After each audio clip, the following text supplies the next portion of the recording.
it raised a lot of eyebrows in his world because his partners and other lawyers saying, what are you getting involved in here? Mm-hmm. But he did it. And then he promoted her Hollywood career, got her on the Housewives, got her involved in all kinds of different things through his pal, David Foster, who was helpful in that regard. And at some level, so what? He's got a trophy wife and he's helped his wife. No big deal. But then you start to scratch the surface and see where he was getting all that money to promote this career. And the evidence suggests that money was stolen from his law firm and his clients who were not getting the settlements they deserved from the cases in which he represented them. Welcome to the Hollywood Raw YouTube page, guys. We're happy to have you here. Make sure you like, subscribe, leave us comments, do all the stuff. What are you waiting for? Let's go. I got a drug addiction to feed.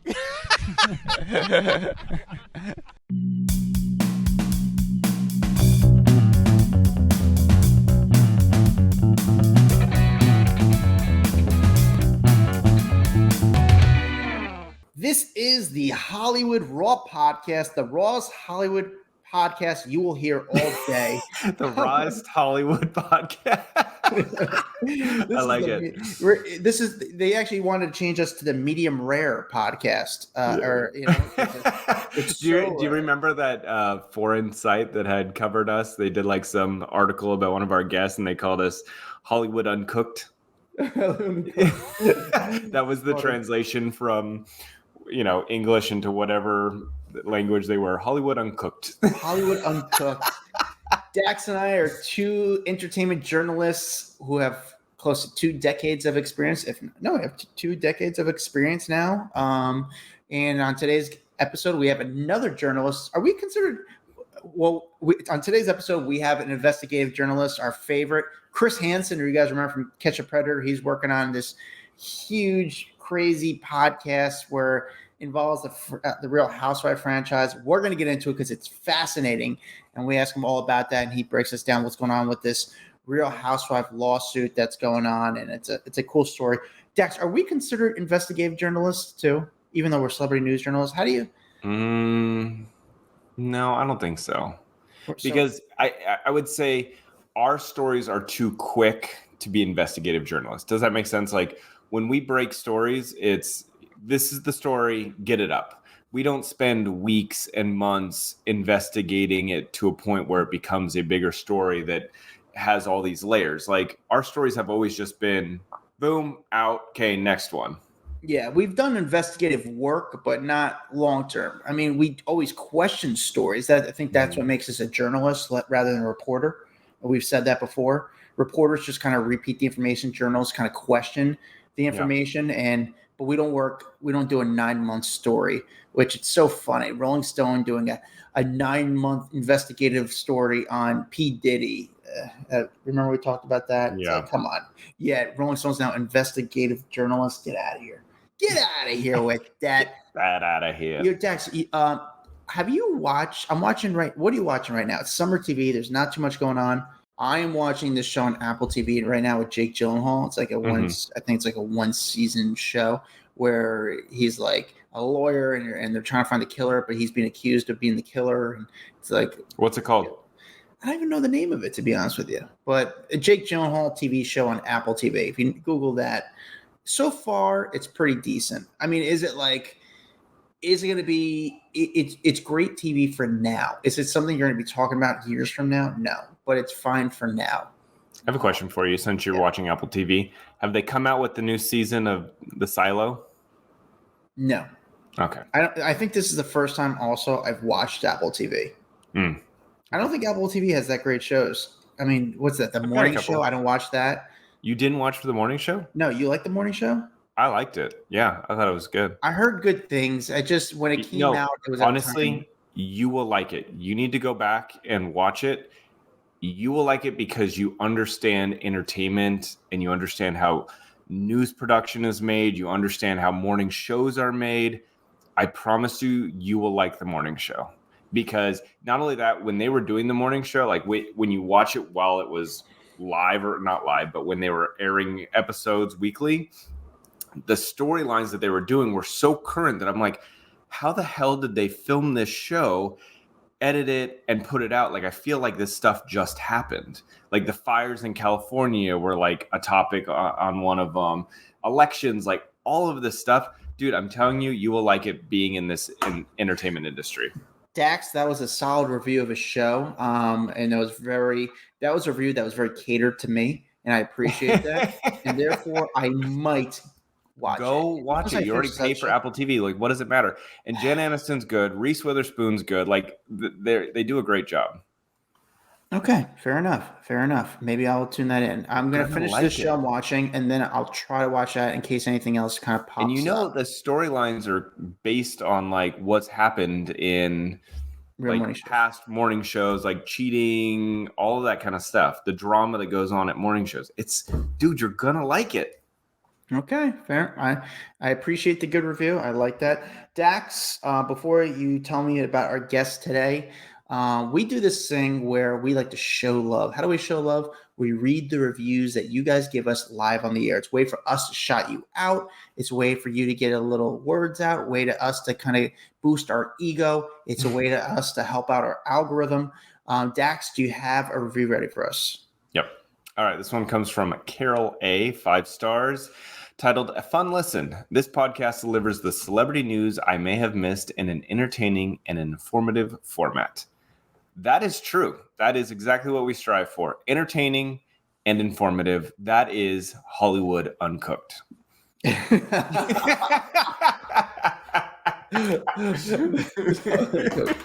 Carol A, thank you for the review. And guys, keep the reviews coming in. If you've done it already, do it again. Take a new phone, do something, figure out a way to give us a review, say a few kind words, 5 stars. We'll read your review live on air. We appreciate the reviews. We don't have a Patreon. We don't ask you for money. The only thing we ask you is to take 12 seconds out of your day and write us a review. Dax, tell us about our guests today and why they're interesting to us. Oh, we got one of our favorites, someone who's coming back to join us on the podcast, Chris Hansen, investigative journalist. You know him because he has taken down so many predators over time, whether it is people going after underage children, trying to get dirty with them. But this is a different kind of predator we want to talk to him about. We're going to talk to him about the Tom Girardi case. Obviously, Erica Jane's husband or ex-husband. You know Erica from Real Housewives of Beverly Hills. But now Chris is diving deep into the Tom Girardi saga. What landed him in this courtroom, and the connection with the whistleblower of this whole case. So I want to dive deep. I don't know a lot of information about it. I haven't followed it. So we're going to try to get to the bottom of all of it with him. Chris, welcome back to the podcast. I feel like we haven't seen you in so long, buddy. How are you? I know. I'm great, guys. Thanks for having me. I appreciate it. Chris is still one of the scariest guys to walk in a room. Chris, I got to imagine when you walk into a restaurant, people bring their cell phone cameras out. Who's going to get caught? What's happening? I mean, what's the most weird thing that's ever? I mean, being Chris Hansen, obviously, To Catch a Predator was a full-time job. You know, it's a full-time job. He did the Lord's work. He did a great job. And actually, you know what's funny, Chris? You started this thing online where other people are catching predators. You know, and I've seen that online on these TikTok police people catch them in like Targets, and some social media stars are even doing it. What are your thoughts when you see some of the other people do it? Like, you had a professional setup, you worked with the police, but you see other people just outing them on TikTok and social media. What are your thoughts on some of the other people that kind of do what you did? You know, Adam, we still do the investigations. We call them Takedown with Chris Hansen. They're on my streaming crime network, True Blue. And we've got 70 new investigations. And yes, we collaborate with law enforcement because it's the only socially responsible way to proceed with these cases. It's the only way to ensure that these guys will face justice. Now, in terms of the vigilante predator catchers, look, there's a place in our world, in this digital landscape, for citizen journalists, right? Crimes are solved through crowdsourcing. And a lot of information is gathered and a lot of good work is done. But what makes me anxious and nervous about these vigilante predator catchers is that their methodology does not lead to a prosecution. And some bad guys are being exposed, no question. But what's the purpose of it?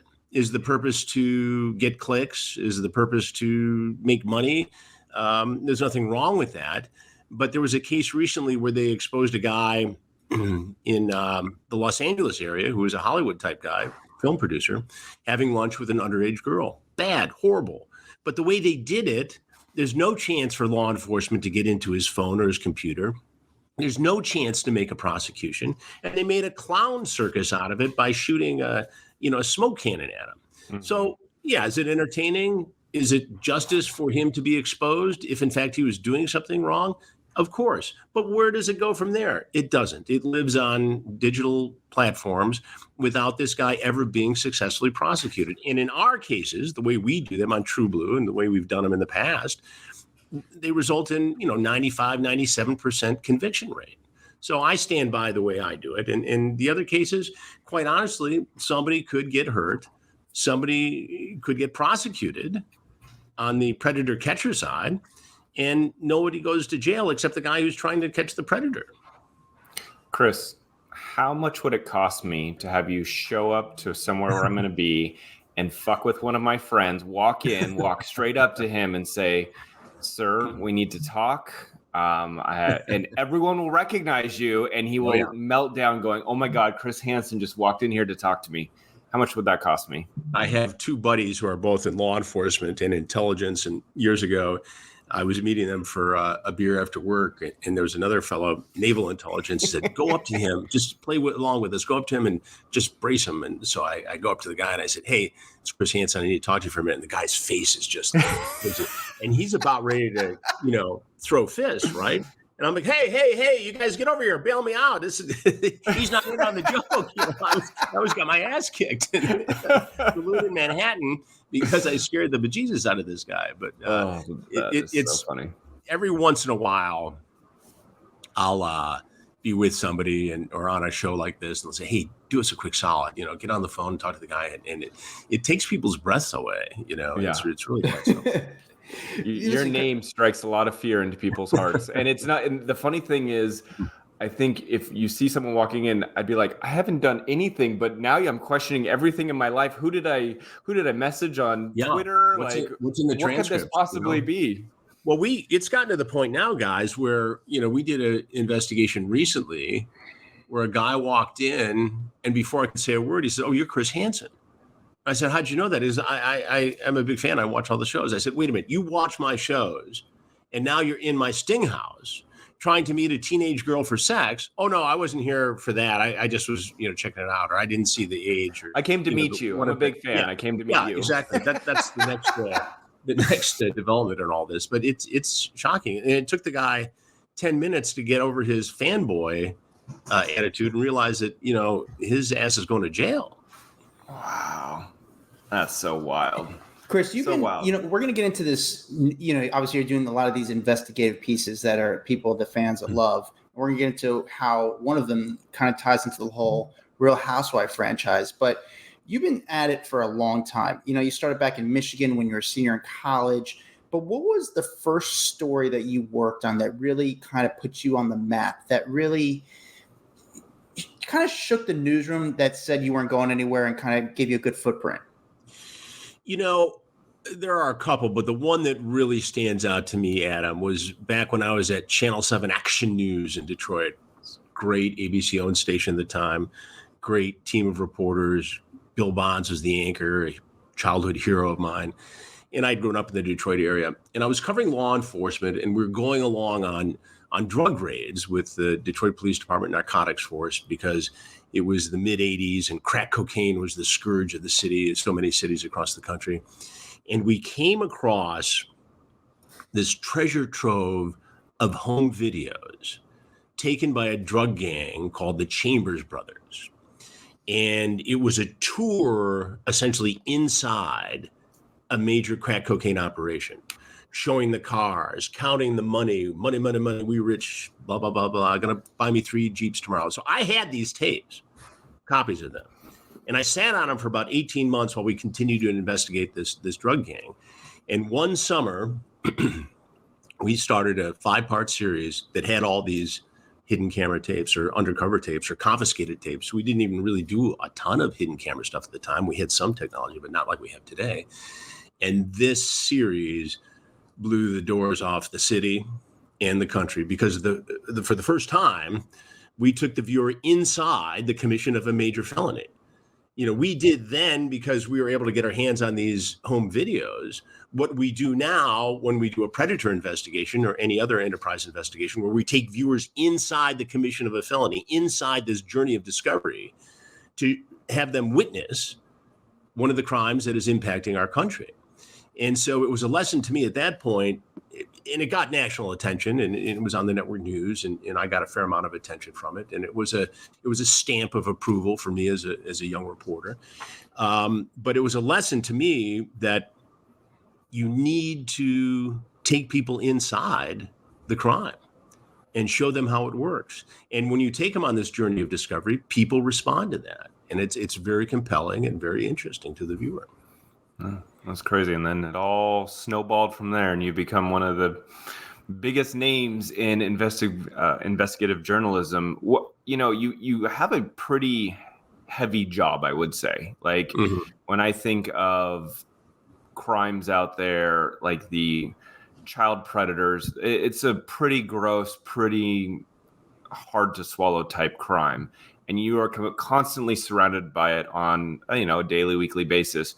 So what do you do for fun that you release your stress? What kind of TV shows do you watch that, like, on a Saturday night? I'm just your regular guy at home. I do. We have a home in Michigan and an apartment in New York City, and our kids range from 32 to 22. So we do family stuff that families at that stage of life do. We travel. I want to know what Chris Hansen is watching on Netflix right now. What I watch on Netflix right now, I watched the new Eddie Murphy Beverly Hills Cop movie the other night, which I thought was pretty funny. I watched Formula One. I was a diehard fan of Winning Time, the Los Angeles Lakers story, because I was in the same class as Magic Johnson at Michigan State University. And Ted Lasso. I would arrange for those last two shows to be alone in the apartment, having already cooked my dinner, nobody else around, to just be enveloped by these two shows. I found them, in the case of Winning Time, I thought it was just great entertainment. Ted Lasso, I just loved every moment of the show and the message that it brought forth. Really was a good show. When you're a reporter at Dateline, you get to work on some pretty cool stories. You kind of know in your head what stories are going to get the most coverage, what's going to bring in the most traffic, what's going to get the most engagement. How competitive is it with the other journalists when it comes to those stories?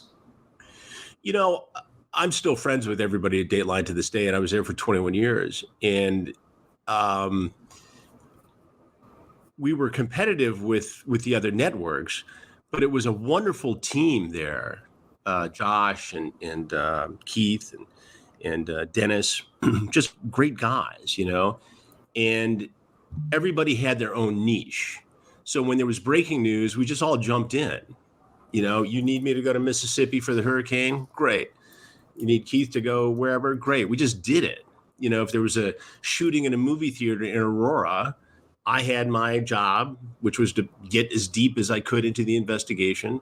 Dennis would do the TikTok. Keith would have an aspect of it with an interesting character, and as would Josh, and just sort of all came together in this magical way. Dateline now is primarily a procedural murder mystery, which is great and does very well. That has a limited interest for me in terms of the kind of reporting I like to do. So I had other opportunities to go explore and do my own thing. And now we have our own network, essentially, where we control the distribution of the content, and we own the content, which is a great opportunity. But I have very fond memories there, and I could have done what I do today without my 21 years at NBC. I mean, look, that made my career, unquestionably. So I want to get into your new limited 3-part series about Tom Girardi. Sure. But I have one last question. Who is the biggest celebrity to come up to you and say they were a fan of your work? That's a great question. Alec Baldwin is one. Okay.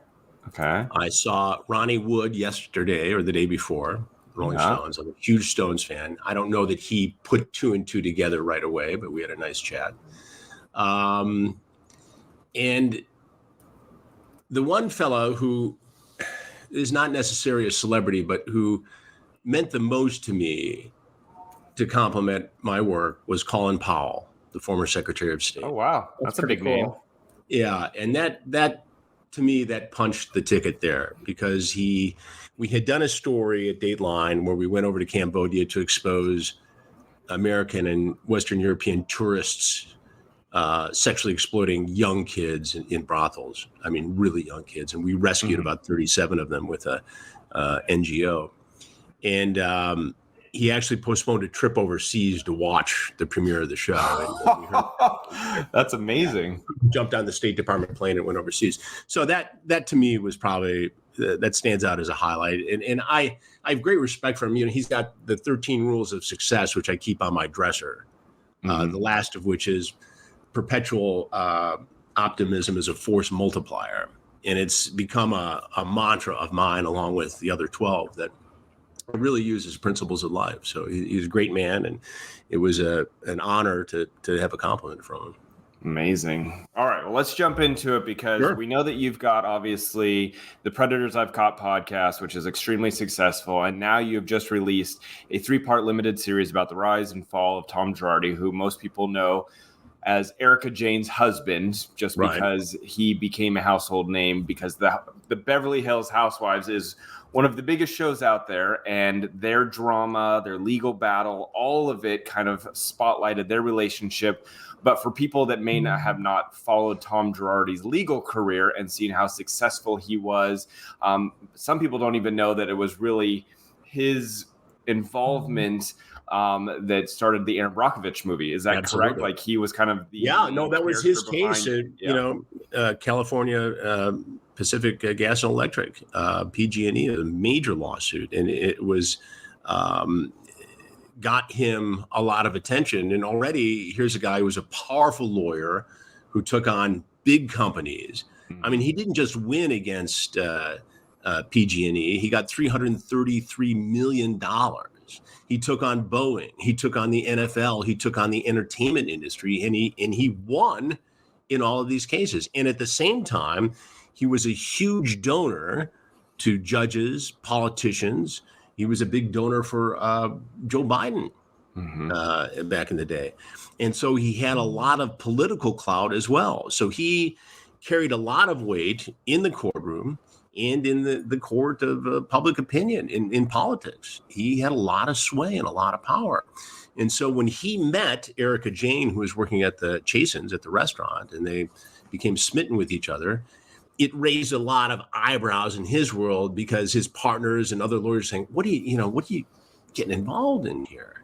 But he did it. And then he promoted her Hollywood career, got her on the Housewives, got her involved in all kinds of different things through his pal, David Foster, who was helpful in that regard.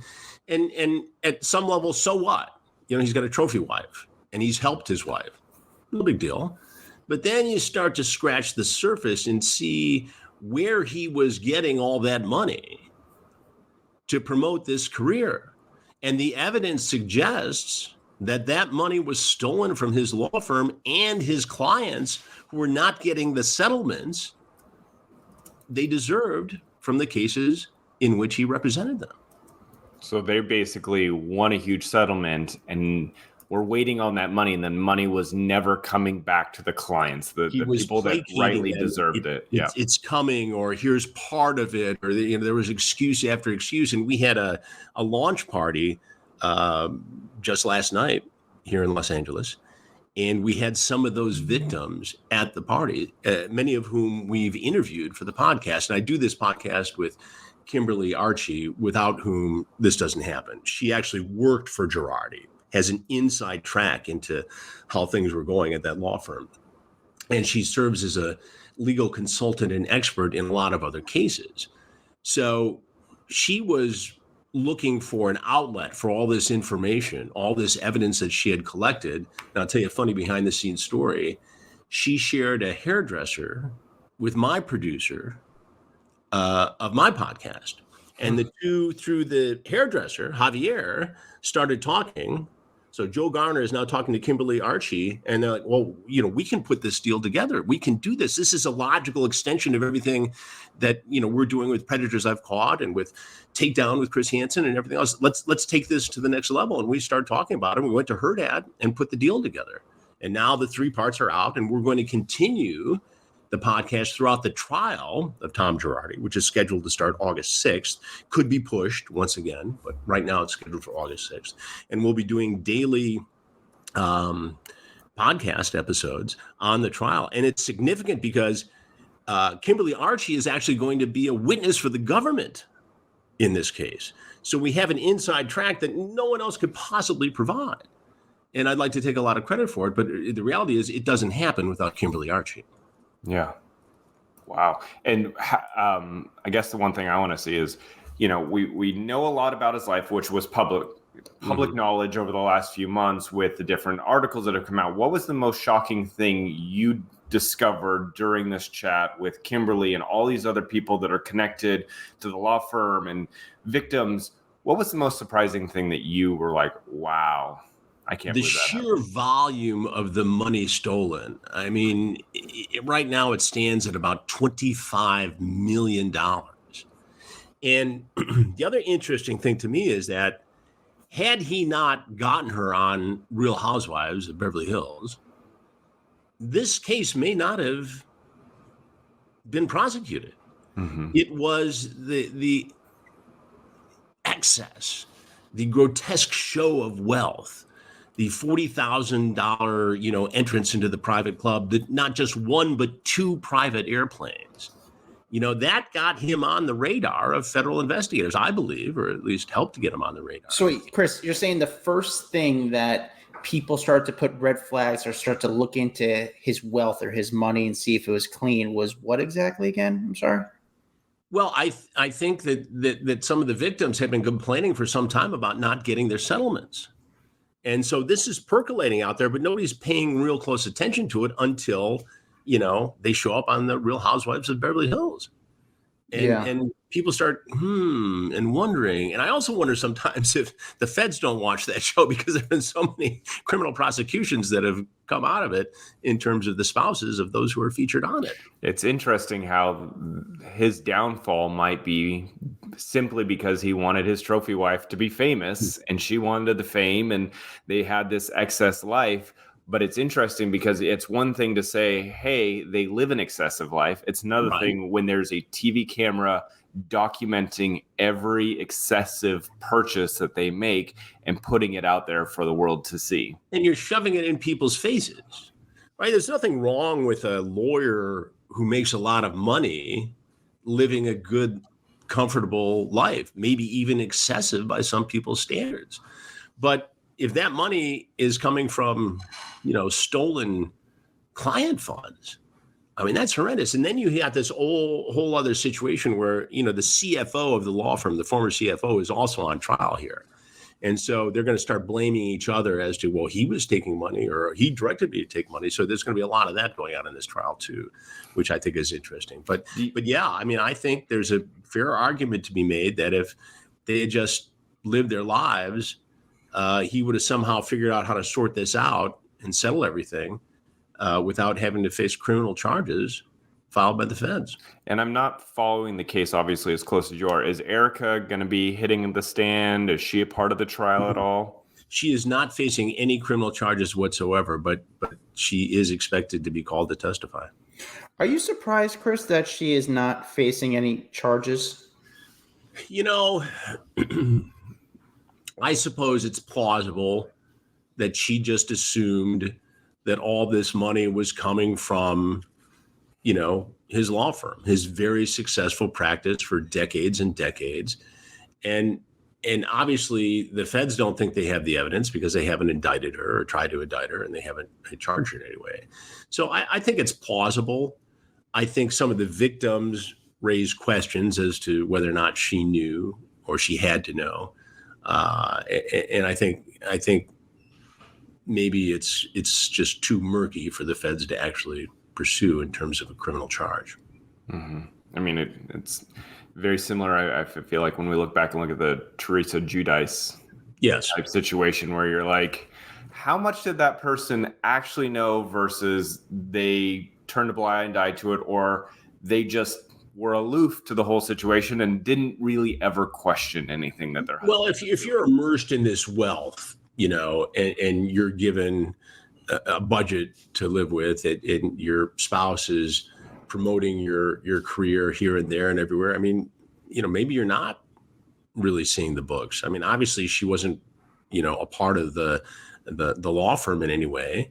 I mean, he did fund her company, but if you look at it, or at least the evidence I've seen, he was in charge of all that. He set up the company, he put the money in there. And then once it was there, was there probable cause to suspect that she knew there was anything illegal there? I obviously the feds don't think so, at least up to this point. So they met when Tom met Erica, she was about 31 years old. They met back in 2000, around 2001, I guess, that essentially they were married. So do you think Tom was he always robbing from his clients, or was he losing it as he gotten older? Because he's 85 now, and I think his health is not doing too well, correct? We're told that he's living in an assisted care facility in the dementia ward, and they're still going to argue that, he is incapable of properly testifying or defending himself or knowing anything about these allegations, clearly. Certainly not able to help in his defense. So the judge in the case has said he is fit to stand trial. And so but it's still going to be an issue as to what he knew, what he's capable of knowing, and what his mental status is right now.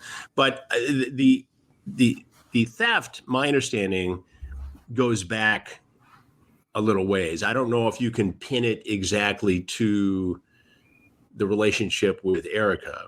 There were questions raised early on about some of the earlier cases, who got what and did they get enough, and so there was blood in the water. There was some scent to it. But I think the larger massive fraud, the $25 million that the feds can point to and say this went into Erica Jane's company, that's the real basis of this case. And that money was not taken until after the relationship began. Chris, do you think he has that kind of money to repay these victims if he is found guilty of all of this? Is there money still in his accounts? There are assets. I don't know the extent to which there are assets, but there are some. I don't know that it'll be like some of the other cases where there has been a lot of restitution. I suspect there will be some, but I don't think that these victims are going to be made whole based upon what I'm seeing. So how does something like this? He goes to court. He's going to be in jail for the rest of his life. But I mean, everyone else he pretty much just screwed everyone over because there's just more money. No, these people, they'll look for it, and that's going to be part of the forensic detective work that goes on to find finances. And then I'm sure there'll be an effort to go after some of her finances, to the extent that they can say, okay, this was ill-gotten money that went from the law firm into, Erica Jane's company. How much of that can they claw back? But it's going to be, a long, drawn-out process with absolutely no guarantee that these people are going to see any justice in terms of, finances. So Kimberly Archie, who's on the podcast with you, what made her finally raise a red flag? What made her actually blow the whistle and say, what is happening is not right because you jeopardize your career, your reputation, everything? I'm always so fascinated. What is that breaking point that a whistleblower goes, I need to say something?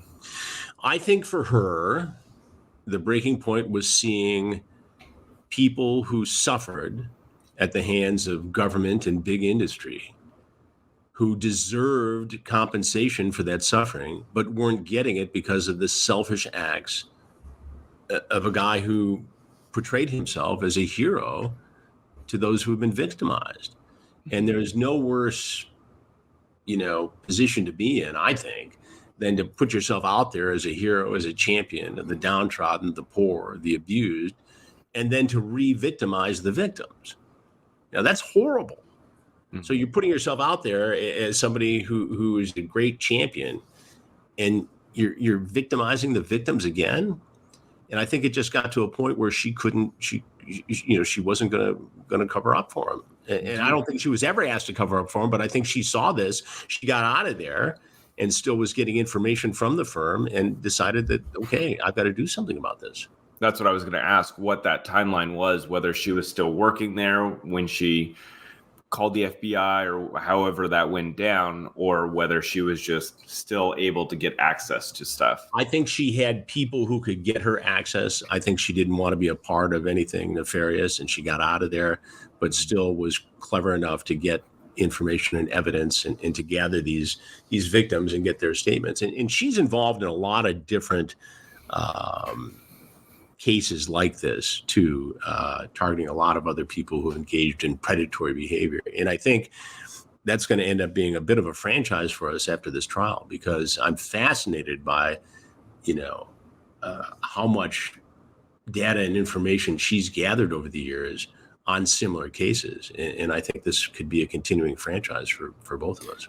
So when she becomes a whistleblower, who's the first person she calls? Because if I wouldn't even know who to reach out to regarding this. I'd call the local police, but they'd be like, this is outside us. We don't know what to do. Does she call the FBI first? Who do you call? Well, I think it was a combination of things, Adam, and I don't know precisely the moment that she picked up the phone to call somebody there, but I think it was just this collective gathering of evidence and information in victims. And I think it sort of just developed on its own until the point where she was either contacted by the feds or the feds, or she contacted the feds and said, hey, this is going on. They start to put together a case, and then she becomes, an integral witness in the case. And that's why she's going to be testifying at this upcoming trial.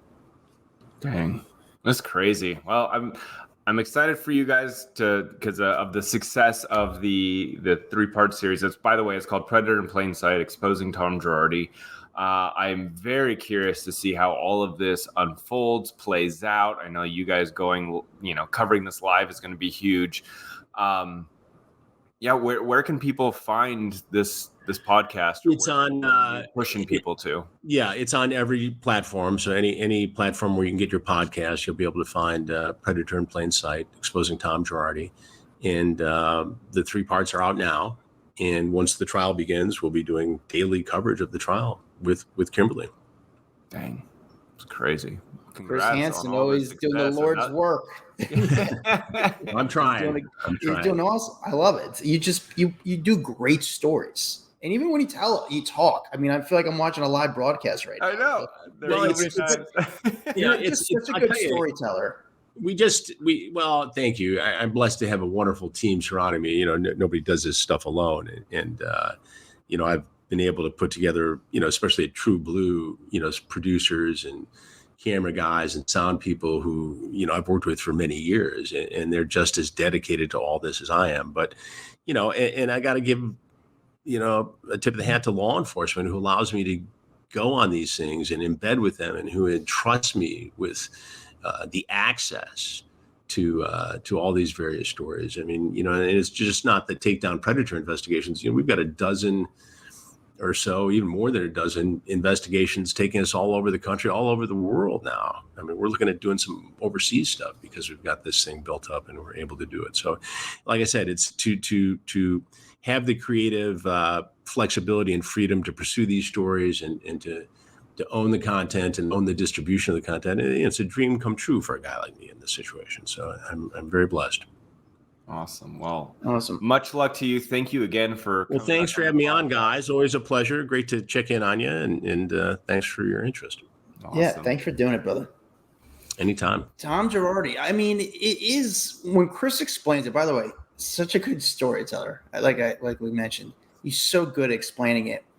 I am more interested to see how Erica gets perceived after this. What happens to Erica's value? I mean, everything that Tom bought Erica under their credit card, does she have to return? I remember, didn't she sell those? yeah, didn't she have to like give back the earrings? She had like $1 million earrings that she had to give back. So just curious how much of her life gets affected by his choices. I mean, obviously she got a divorce, she had to move out of the house. Like there's a lot of things that changed in her life, but I'm wondering how much it's still affecting her. Like, does she go to put on a Louis Vuitton purse and she walks out and gets photographs and someone's like, I would like that purse back now, you know, like, is she still somehow affected by those decisions that were made? But I mean, I know it's a different case, different circumstance, different experience. But you know, Teresa Giudice, she gets arrested, not knowing what her husband was doing. But Erica Jane does not get arrested, but she also didn't know what her husband was doing. I guess because Erica's name wasn't signed on any legal documents, whereas Teresa was, yeah. But it's a very weird situation. I think, again, I am not really paying attention to the story. I haven't paid that much attention to the story too closely, but I am surprised that Erica isn't questioned more regarding this. Mm-hmm. And maybe she will be. Maybe as this trial goes through, maybe more things get brought to light that focus on her and how much she could have known. I don't know. I still think it's, people love the fall from grace. At the end of the day, people love it.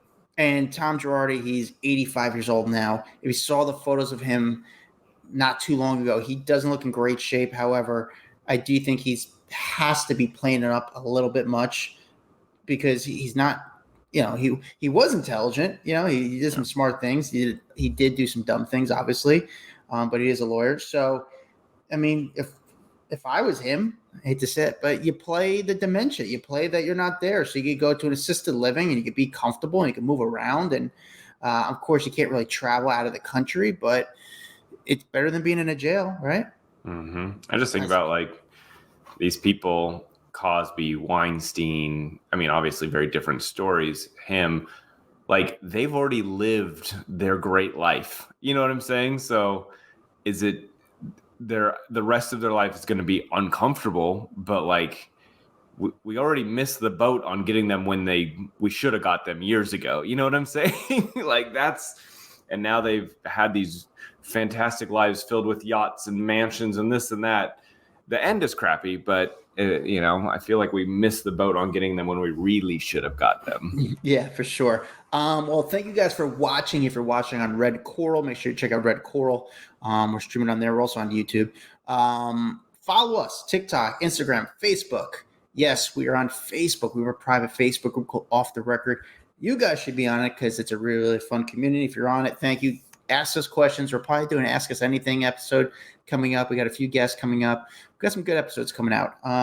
Follow me at Adam Glyn. Follow Dax Holt at Dax Holt. We'll see you guys next week. Bye.